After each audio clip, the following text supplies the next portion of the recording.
what is this? What did you mean by that? And I feel like my takeaway was this. And can you clarify that? Like, Da-na-na-na-na-na-na. Da-na-na-na-na.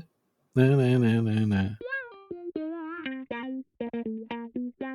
hey, murderers, this is Mandy. And this is Abby. Abby, being new to all of this and having more of an outside perspective, being new to the podcast, thought it might be helpful for listeners to hear some of these reflections so that you guys might get clarity for any questions that you have. Absolutely. Absolutely.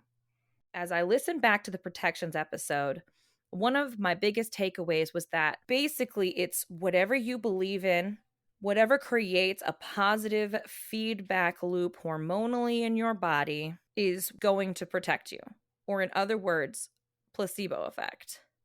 Because everything is a feedback loop. Your thought processes create feedback loops, whether positive or negative, within your body that can affect the hormone release.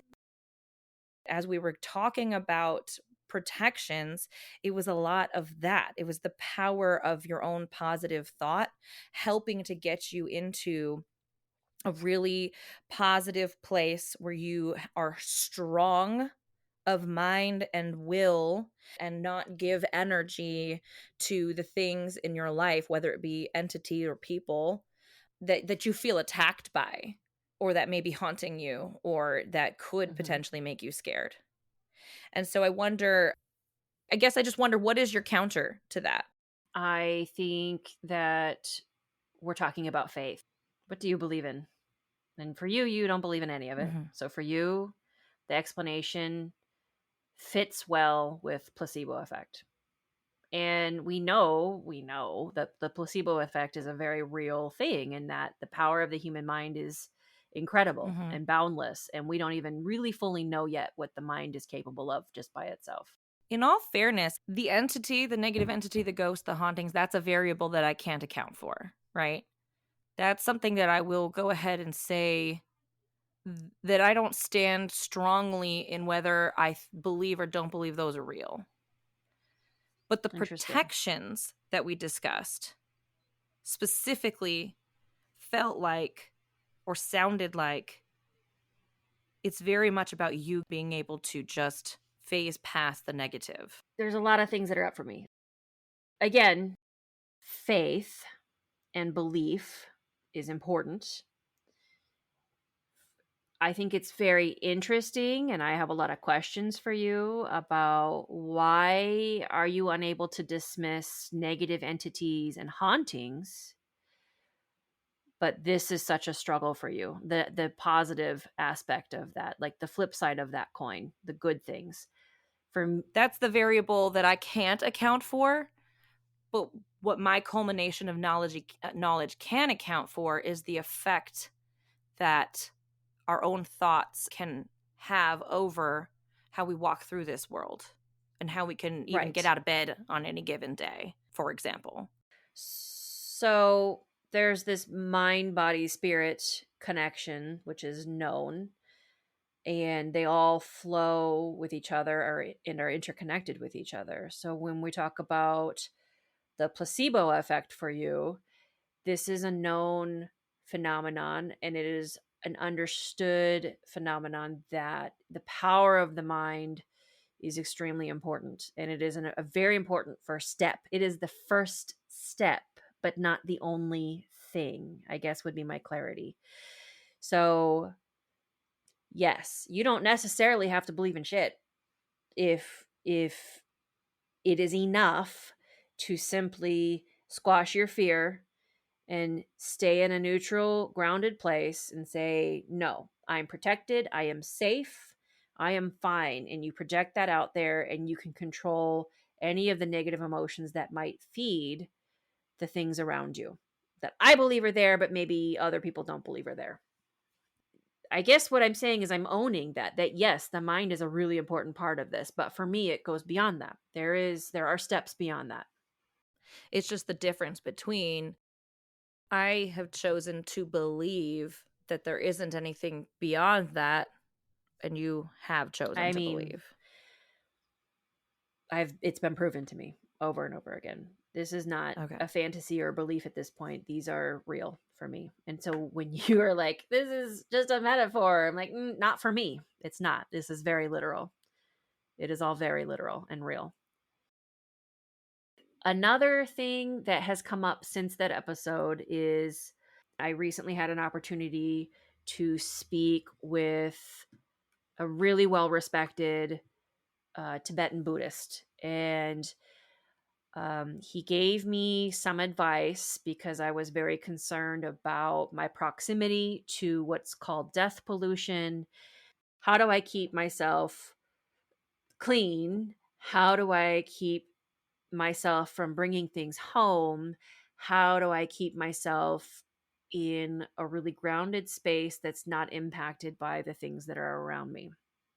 He validated everything that we talked about on this particular episode, but he used a metaphor that really clicked with me that was so funny. I've never heard it before, and I think it offers a little bit of extra nuance that might be useful for some people. But he explained it this way. He said, when you go in and you see a sick person who is on precautions, maybe they had tuberculosis or something, right?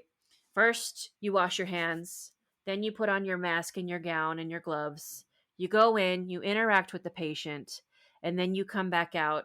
You take all of that stuff off, and then you wash your hands again. Well, spiritually, it's the same thing. The washing of the hands and the cleansing is actually the smudging part. So you're smudging your energy body, you're cleansing all of the things out. You want to remove any contaminants that you could be bringing in to the situation. Then you mask and you gown and you glove up, and that is your ritual armor. That is your symbols. Those are the stone allies, the mineral allies. So if you believe in crystals, if you are an essential oils person and you're relying on the spirit of the plants to protect you in this way and you have that relationship, then the essential oils, whatever that armor is, that's your gown and your mask and your gloves. And you go in and you have that interaction and you're trying to prevent yourself from becoming contaminated. And then once you leave, to end that contamination, you immediately remove all of those things, the gown and the gloves and the mask, and then you wash your hands again. And that is, again, doing the smoke, doing the smudging, doing whatever that means. If that's a saltwater bath, if that's holy water, if that's whatever that is, that cleansing aspect. So there is a difference between the cleansing and the armor that you might wear. And the armor is the symbolism, is whatever the armor is for you based on your practice. That's a piece that I thought was really interesting. I had never heard it described like that before, and it makes perfect sense. And it reminds me that, I haven't actually been as good with my hygiene as I should be. So I am improving on that along with some other things.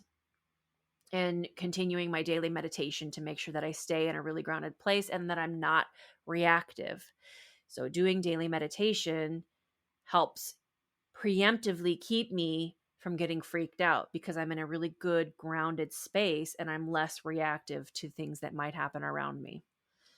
Anyway, I just wanted to add that because I thought that was a really interesting reflection and a really interesting piece of kismet that I had that interaction and received that wisdom from someone that really fit so well with what we had already been talking about.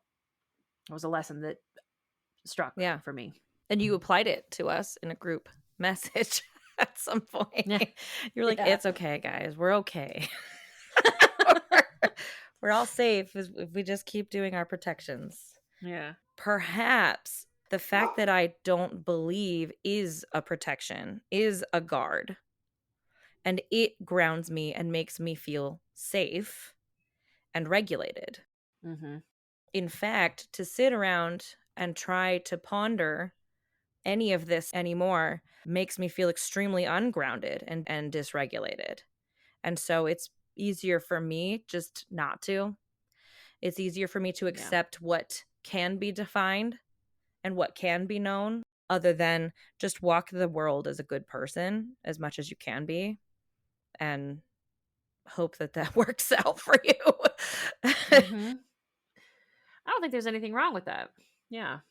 Why wouldn't you want to be anyway? Because I do actually very much believe that what you give is what you're going to get.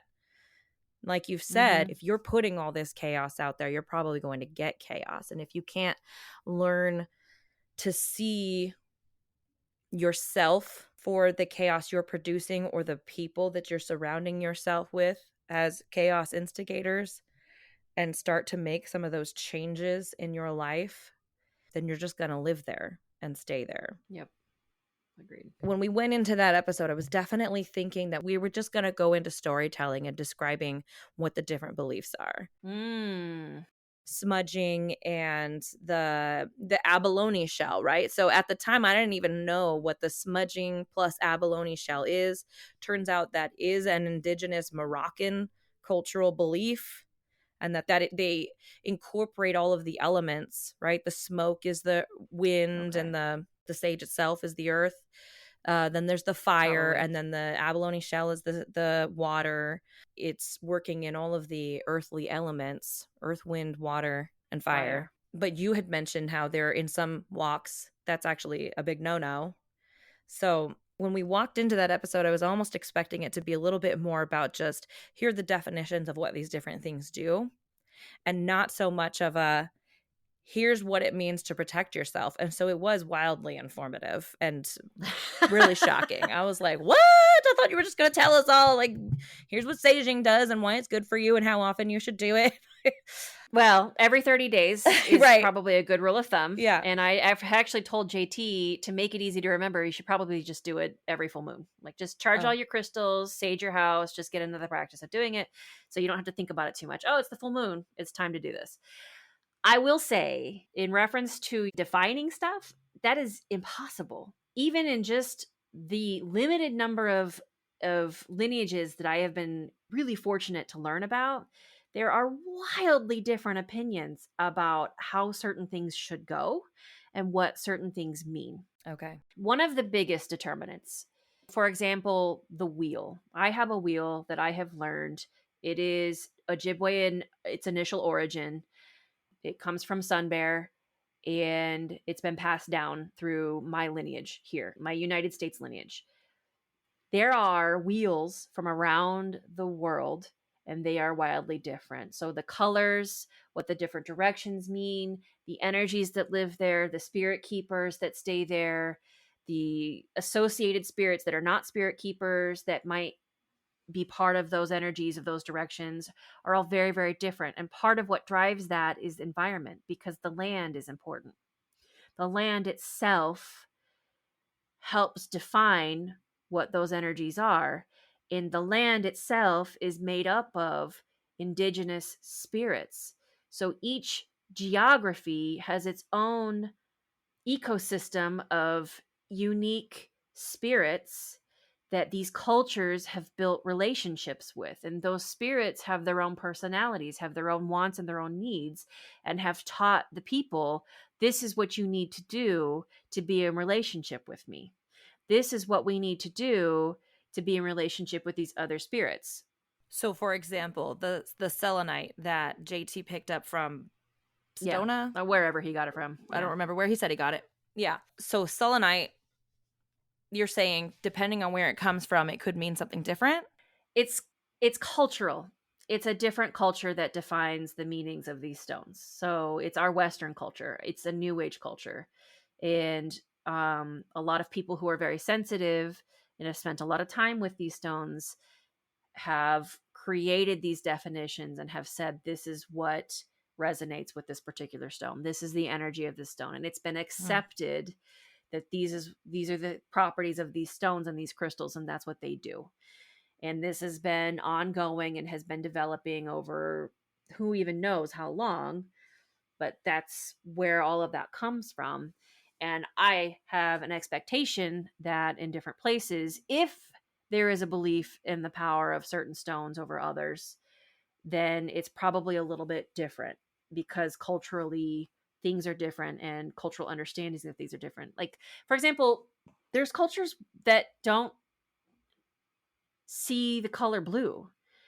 Like I feel like I learned recently about an African culture that has more than 30 or 40 different ways of describing the color green. Like there is a specific word and name for 40 different hues of the color green, because green is what's important and it's a really important part of their culture, and that's what's taught to the kids. But if you show them the color blue amongst a big palette of many different hues of green, they'll look at it and just tell you that, oh, this is a different shade of green. Like, they don't see it as a different color blue. Does that mean that it's not still blue? No, but that's part of just their culture. That's part of the way their brain has been wired over time with what has been explained to them and the language they've built around it. And it's just not something that they are exposed to very much. So they have a different languaging. They have a different way of thinking about it. They have been programmed different. So it's important to understand that our cultural programming has a lot to do with the way we experience some of these things, but that does not necessarily mean that from one culture to the other they're different. It just means that two cultures are experiencing the same phenomenon in different ways, in my opinion. There isn't anything that you could concretely say, this is this and it's only this, ever. Do you feel like you have a better understanding? Like, Yes. how did that leave you feeling? It left me feeling more cemented in my disbelief. Honestly, I wanted to validate you and your Oh. experience. That's what it was. You were talking about how the fact that I have chosen not to believe it all is more centering and grounding and protective feeling for me. Like, it's just not real and I don't have these experiences, and that's just a very comfortable place for me to be. That's what I understood from what you were saying, right? Mm-hmm. Yeah. I actually feel like your experience of that is valid. And the example that I want to offer is, things happened to me a lot when I was younger, and I just, meh, it was this, meh, it was that. I'm going to go ahead and not acknowledge this because it can be explained some other way. And there was 100 different examples of times that happened, with like maybe one exception where I was like, okay, that was real. But then I like immediately forgot that it happened until something reminded me that it happened. And I was like, oh yeah, that thing happened.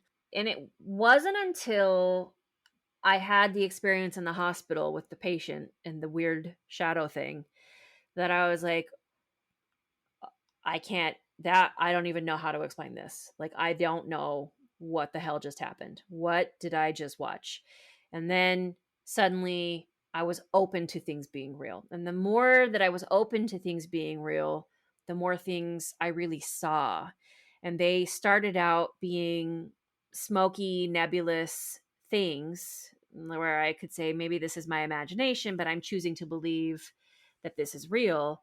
And the deeper I have gotten in my practice to remove the programming that none of this is real, the more things are appearing in very solid ways. Actually, just this week at work, I twice now saw two very solid apparitions at work. And that is very, very new for me. Mostly of the time, if I see anything at all, it's just like a little shadow, or it's something kind of smoky, or it's more of like a sense in my heart, like, I'm not alone. There's something here. Like, I can feel something here, and Mm-hmm. that hair on the back of your neck raising kind of goosebumps feeling, like I am not alone. But this is becoming, the longer that I am doing this, the easier it is to see things and to experience things in a way that's very, very clear, which has been very interesting for me. So I feel like when you describe your experience, I think a lot of people do that. And I think that belief, Yeah. that need to be safe, prevents people from really experiencing what, in my opinion, is real and is happening. And it still fits into what you said about when you're calm and grounded, you're diminishing the power Mm-hmm. of this entity. And to not believe in something and to ignore it altogether is absolutely diminishing. That's the ultimate. The Yeah. silent treatment from human to human is extremely diminishing. So to do that to say, an entity, I can see how that would fit. So how are you doing on time? Do you have any other reflections or thoughts related to protections? I wanted to play the clip Mhm. real quick of JT. You wanted to turn the tables and talk about like other types of protections, common protections. Throwing salt over your left shoulder protects you from bad luck. This comes from the belief that the devil is always standing behind you, and throwing salt distracts him from interfering with your life. I thought that we missed like a really gold opportunity to sit there and be like, for real, is the devil just going, what was that? Well, salt is supposed to be purifying like crystals. So when you toss it over there, it like blinds them. Oh, like throwing sand in the face, like in Psych? Yeah, it's supposed to disperse like the evil sand energy. in the pocket. Is that what it was?